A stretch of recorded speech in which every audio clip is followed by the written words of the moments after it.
संख्या पद्धति का सवाल लिखा हुआ है 5/में √3 माइनस के √5 का हर का परिमेयकरण कीजिए। इंग्लिश में कहते हैं रैशनलाइजेशन करना। ठीक है, अब इसका रैशनलाइजेशन करना है तो किस तरीके से करेंगे सुनिए। जैसे पहला सवाल करा था वैसे ही है। पहले सबसे पहले इस संख्या को सेम एज इट इज यहाँ पे कॉपी कर देंगे। उतार दिया। उतारने के बाद में यहाँ क्रॉस का साइन लगाएंगे, मल्टीप्लाई का साइन लगाएंगे। अब मल्टीप्लाई के बाद में यहाँ पर इस संख्या को एज इट इज लिखेंगे। ठीक है, लेकिन यहाँ माइनस का है तो इसको किसका साइन रखेंगे? प्लस में रखना है। बस ये ध्यान रखना है, यहाँ माइनस है तो यहाँ पर, और जो ऊपर लिखा हुआ है उसी को नीचे same as it is copy करना है नीचे, है ना। ऊपर से नीचे सेम एज इट इज उसको लिख देना, जैसा ऊपर लिखा है वैसे ही नीचे लिखना है।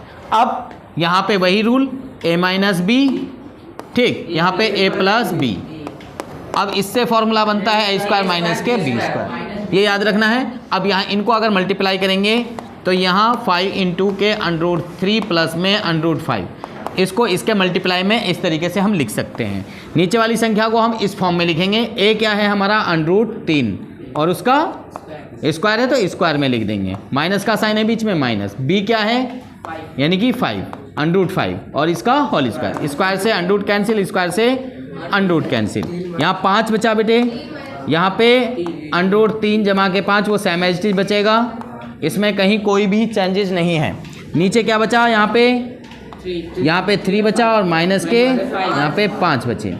ठीक है, आगे यहाँ पे 5 रहेगा बेटे, ये सेम एज इट इज √3 जमा के √5 ये रहेगा ही, और यहाँ माइनस कर देंगे तो कितना आएगा? माइनस के 2 बचेगा। अब इसको ऐसे भी लिखा जा सकता है, ऐसे लिख सकते हैं या फिर ऐसे भी अलग अलग कर सकते हैं। इसको ऐसे लिख के और ब्रैकेट में √3 जमा के √5। अब यहाँ एक चीज़ याद रखना, अगर कभी भी ऐसे माइनस नीचे आती है तो इस माइनस को नीचे ना लिख के ऊपर लिखना है। ठीक है, नीचे लिखो या ऊपर लिखो बात एक ही है, लेकिन करेक्ट माना जाता है कि नीचे अगर माइनस है तो उस माइनस को ऊपर लिख दीजिए और ये हमारा करेक्ट आंसर हो जाएगा। तो इस तरीके से बेटे रैशनलाइज करना है, बहुत इजी है, आसान तरीका है इसको करने का। ठीक है, तो हो जाएगा बेटे। ठीक।